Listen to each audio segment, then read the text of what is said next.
اور جی بالکل، کوئٹہ کے ریلوے اسٹیشن پر ایک دھماکہ ہوا ہے جس میں 22 افراد جاں بحق جبکہ 30 افراد زخمی ہو گئے ہیں۔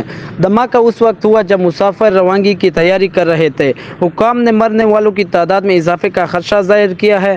ریسکیو اور سیکورٹی ٹیموں نے فوری طور پر واقعے پر کارروائی کرتے ہوئے لاشوں اور زخمیوں کو طبی امداد کے لیے کوئٹہ کے سول اسپتال منتقل کر دیا ہے۔ کچھ زخمیوں کو ٹراما سینٹر بھی منتقل کر دیا گیا ہے۔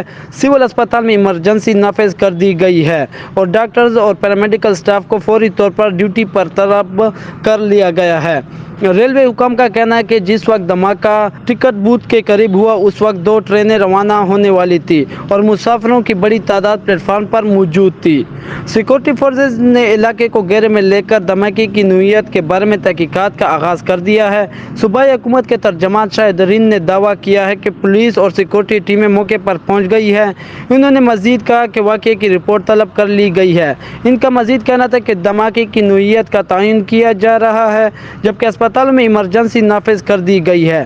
ترجمان کا مزید کہنا تھا کہ نقصانات کا تخمینہ بھی لگایا جا رہا ہے۔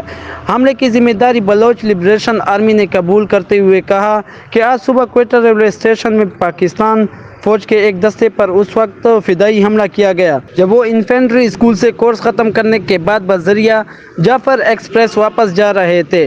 جیند بلوچ کا کہنا ہے کہ حملہ BLA کی فدائی یونٹ مجید بریگیڈ نے سر انجام دیا ہے۔ جی